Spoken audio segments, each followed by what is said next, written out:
and it's an important week in politics because voters in mid-Bedfordshire will be choosing a new MP in a couple of days' time in one of the two by-elections taking place on the same day. It was triggered when the former Conservative MP Nadine Dorries announced she was standing down after failing to get a peerage in Boris Johnson's resignation honours list. So it's a day that will be watched closely to see how the political parties are performing.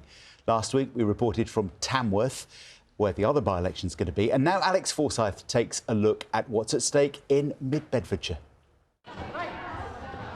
There is plenty going on at this busy toddler group in the Bedfordshire town of Shefford. And the political activity taking place around here hasn't escaped these parents and carers either. Have you heard much about this by-election? Have I?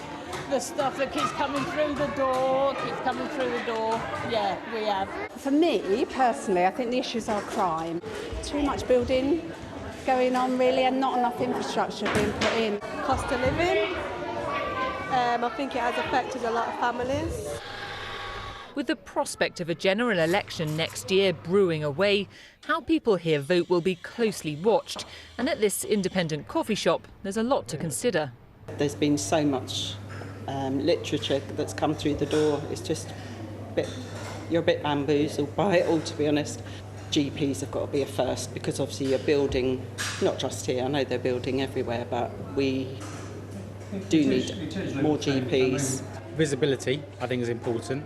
Actually making a difference as well, because I think there's always a lot of false promises. The reality is, as soon as they're in office, not what happens. So I think it's a real opportunity for someone in this area, whoever wins, to really lay down a marker and get the trust of the people. The towns and villages that make up the mid-Bedfordshire constituency have elected Conservative MPs for more than 90 years. So could that be about to change? At the last general election, the Conservatives won here by more than 24,000 votes. This time, both Labour and the Liberal Democrats are insisting they are the ones to beat the Conservatives. So all three parties are throwing everything at this contest. Add in a number of other candidates who are standing, 13 in total, and it makes it entirely unpredictable. It will serve up valuable insight into the public mood and the power, or not, of the party's pitches. And the members of Flitwick and Ampthill Tennis Club are clear on what they want to hear. From my perspective, I think we need to see somebody who's able to represent what people's local concerns are, but also have a proper plan for addressing what are some big structural issues that we have in the country at the moment.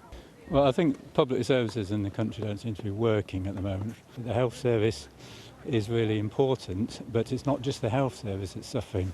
There's just doesn't seem to be things that are happening, and I think people are pretty fed up.